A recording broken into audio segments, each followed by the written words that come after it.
You're listening to the Gracecitymusic podcast from Grace City Church in Lakeland, Florida. This podcast is intended to keep our community up to date with all that's happening in and through the ministry of Gracecitymusic. To stay informed about releases and updates, follow us on Instagram at Gracecitymusic. Welcome, everybody. I guess we were live.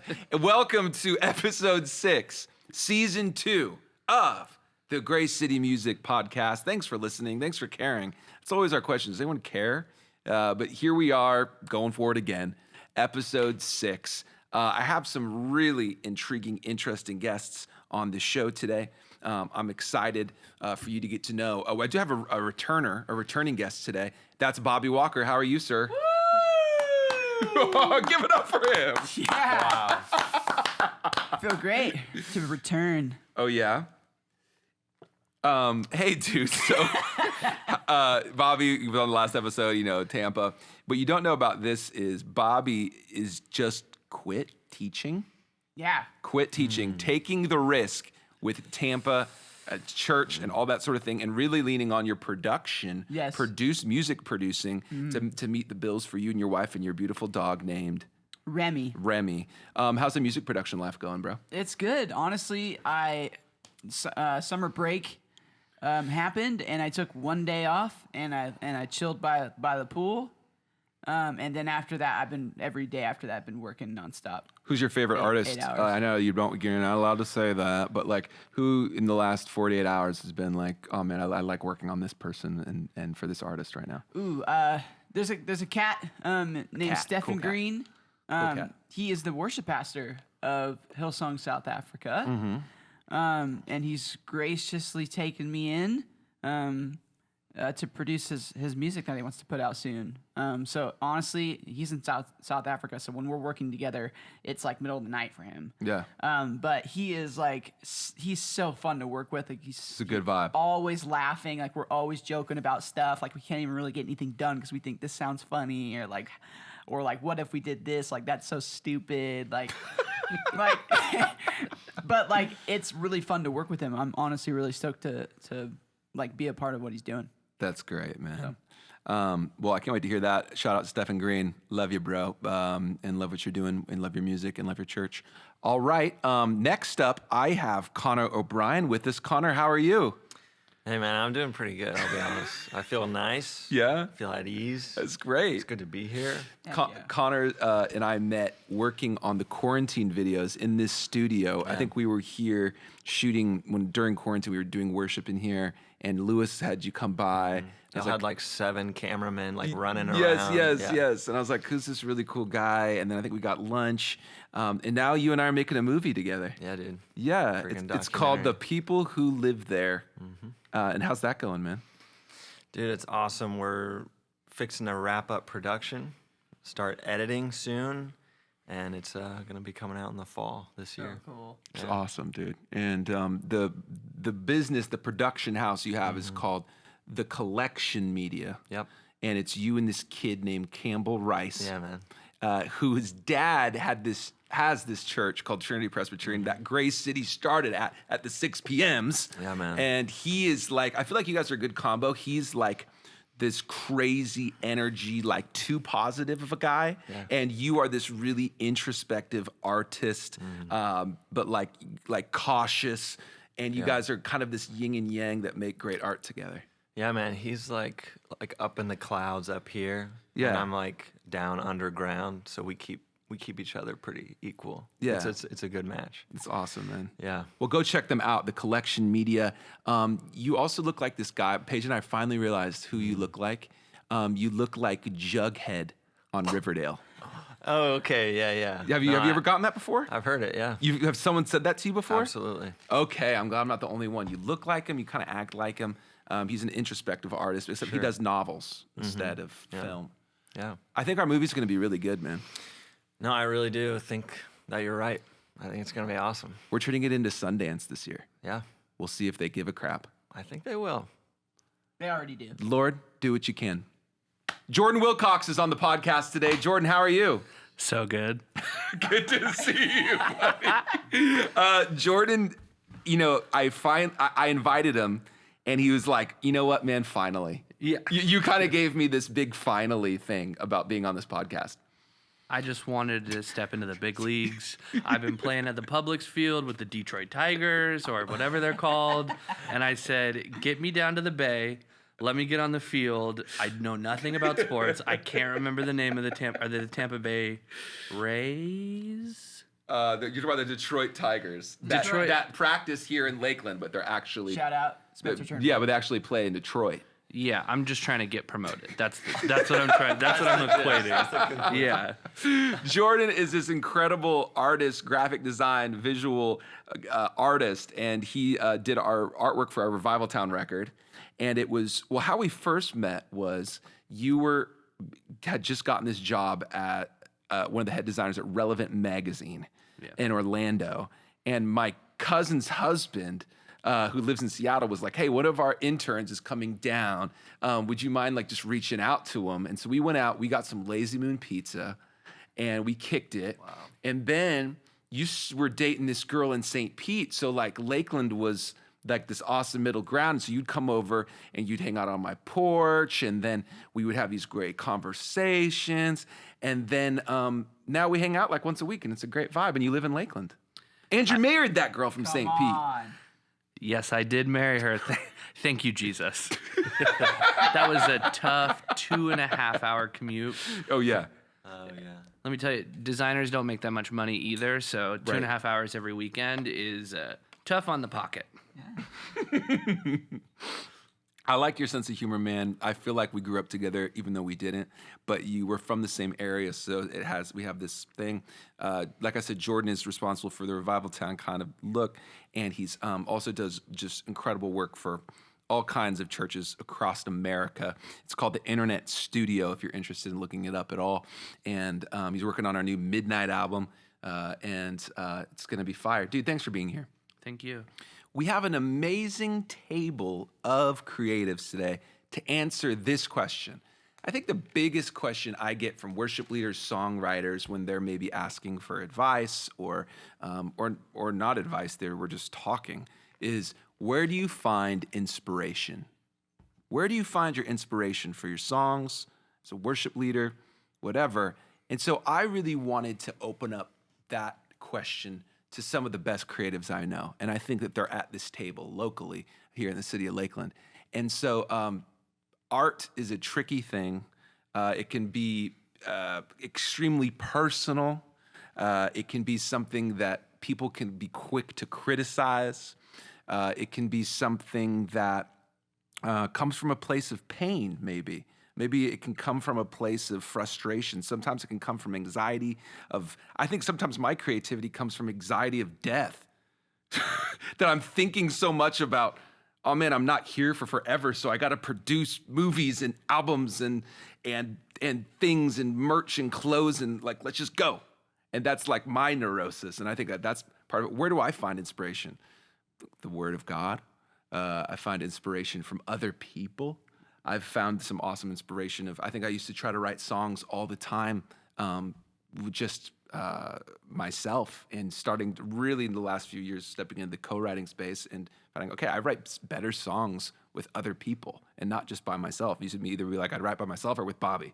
And now we've totally gone to this co-writing space. And I think that everyone wants to know that question. Where do you find the muse? Google the muse, M-U-S-E. What the fairy that visits you in the night and gives you the idea of the graphics or the tracks or the movies.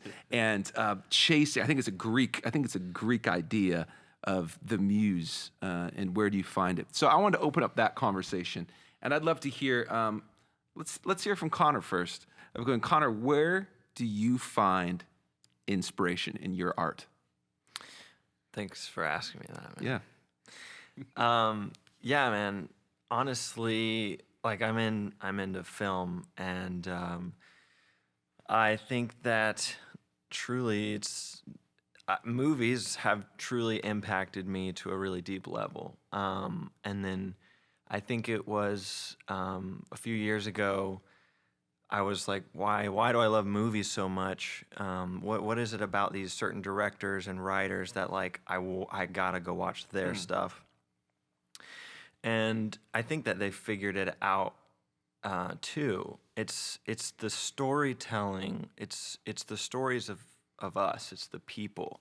And so when I'm watching some person's life story in an exaggerated, concentrated moment, it's the exaggeration of truth that has just so impacted my life, because it's in those exaggerated moments. I'm not a very exaggerated dude, so those just really stand out to me. But I think that it's the people's stories that I get to experience in movies, and now in my job, I get to go around and interview. I've interviewed hundreds and hundreds of people for my job, and I get the privilege of just sitting down and listening to people's stories. Wow.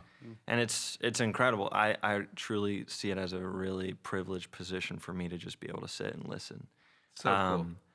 And it's, super inspiring. It's incredibly inspiring. Storytelling. Is storytelling the basis of all creativity? That like songs, graphics, is story. I remember working at Southeastern, and Chris Owen being our vice president, and him just being like, we got to get better at storytelling. And like that just being like, oh man, how much of life in the creative arts itself is about telling story and telling the stories of people. I think it's a really interesting thing that you touched on. I don't know, Jordan, what do you think? Yeah, well, I come from a field where like you really don't classify yourself as even an artist. You're a problem solver. So like a graphic designer is based on solutions. Oh yeah. So I come in to fill a need of, we don't know how we're going to tell people our story visually. We're going to tell a story, but we don't know how we're supposed to tell it or where we're supposed to put it. And I come in with a solution, whether it's like visual or strategy wise. And so I've always like really had a hard time of like ever referring to myself as an artist, because it's like, I don't know if it's from like an older culture or that graphic design has switched, but they're like, I'm not, people are always like, they lay themselves down as like, I'm not an artist. I'm a problem solver. And I'm like, can an artist also solve problems? Like, you're in this higher tier though, to me. I think that I could go out and get Joe Schmo, who could be my solution-oriented person of what I'm trying to do, but you bring the vibes, and you are in this higher thing of, and I think that's what makes you great and probably successful. I mean, that's why I'm inspired by Connor. And that's why like when we work together, it's like him and Campbell together. I'm like, oh, they care about this part. Usually I don't get that aspect, and they bring it back into my work, and I'm like, oh, this does have to tell a story. This has to solve something and tell a story. And they really, like, together, even though it's just like a list of words that just spell out a title, you're like, oh, that T actually means something because it relates back to this, and you're helping tell that story again and again through the visuals. And I don't always think of it that way, so it's like a great refresher to watch someone like Connor or watch you guys write music and play music and just be like, oh, it is about the story. You hit it right on the head when you said that. Bobby, what about you, man? What, just when you hear that question about inspiration off the dome, where do you find inspiration for what you do? Depending on what I'm doing. So if I'm writing a song, or we have to come up with a record, or I'm mixing something, it depends on, like, sometimes I go into it and I'm on one side of the spectrum. I'm on the side of like, I don't have a goal, I don't have clear vision for it, and I'm going to just figure it out, which is a lot of times with songwriting and building tracks and producing songs. It's just is like, man, I don't know what this is going to end up sounding like. I listened to a podcast. One of my idols, Kevin Parker, who's the lead singer of Tame Impala. Oh, yeah. Anything he touches is amazing, but I remember listening to this podcast and me putting him on a pedestal and being like, this guy knows exactly what he wants, because everything you hear him do has a certain niche. You know, it's that psychedelic rock, old school vibe to it. But he's like, yeah, I mean, every record I do, I just don't know what I'm doing. And I listen to it, I'm like, man, it doesn't sound like you don't know what you're doing. Right. But I also feel that way a lot of times when I start to create something. So sometimes I'm on that spectrum. I'm like, I don't know what I'm doing, and I'm just going to let it flow out of me as I go. Right. And then on the other side of the spectrum, let's say I'm trying to mix a song to sound a certain way. Well, I like to figure out whoever mixed that song, who's the producer on that song, who mixed it, what did they use, how are they getting those tones, and then I'm going to try and literally emulate it, not copy it, but emulate it to a point where it's like, well, this sounds like if I A-beat it, it sounds really similar as far as how hard the drums hit or the tone of the snare. And I do that because obviously it's working. Like, obviously it's out there on the platforms and people love it because it sounds good. Right. And I want to get it to that place too. I want someone to hear what I do and go, well, that sounds like just up to par or even better than what you're hearing that's out there. Yeah. And so I just, in that case, I'm going to listen to it and kind of study it and figure out what they're using to get it to that point. Yeah. So that when I'm done with it, I can also feel good about it because no one likes to feel like crap about their work. Sure. But if I can get it, if I can use what's already out there but also put my flavor to it and go like, well, the drums are this way because that's how Bobby likes them and it always is that way. To the same effect of like Kevin's music always sounds this way because that's how he likes it.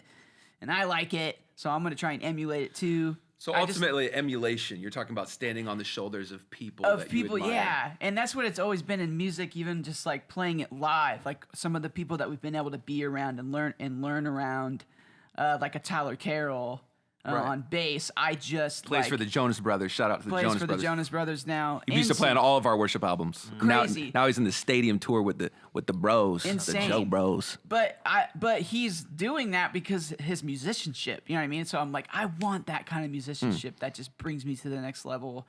And obviously, I play drums. He plays bass, different instruments, but like same intensity, cool. Same attention to detail.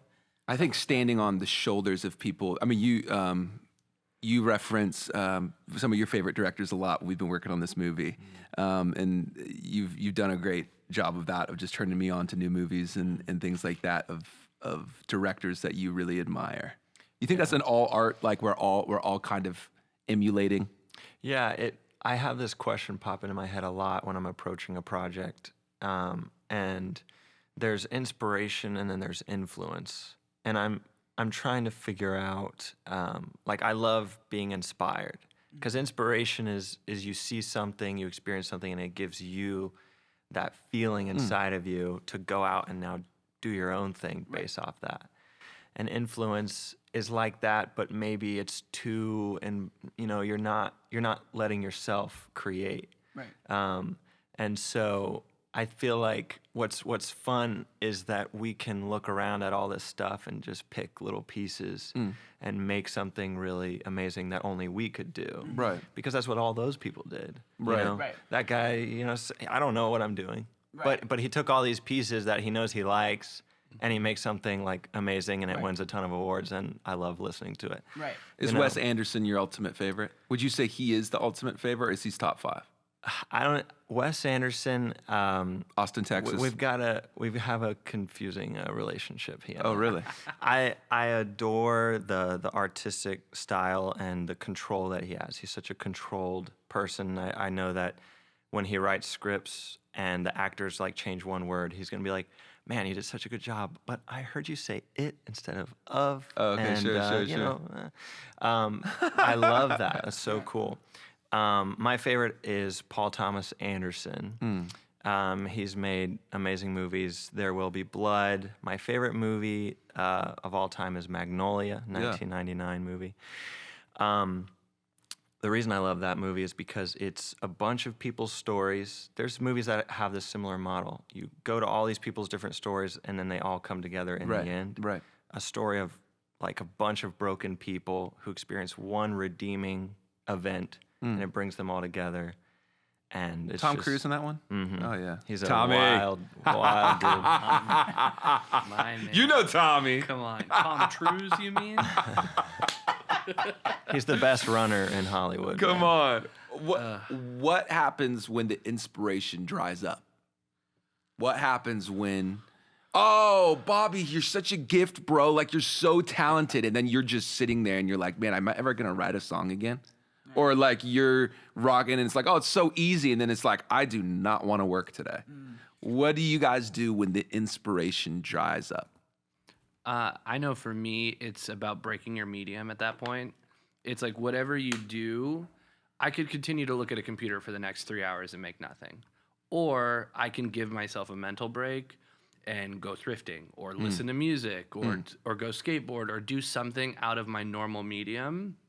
Beautiful. And to my wife, I'm not working. She's like, "You left to go skate?" I'm like, "Yeah, I would have just wasted. I would have just wasted the rest of my day. I would have sat at a Starbucks or a Hillcrest and just like absolutely blown the day away."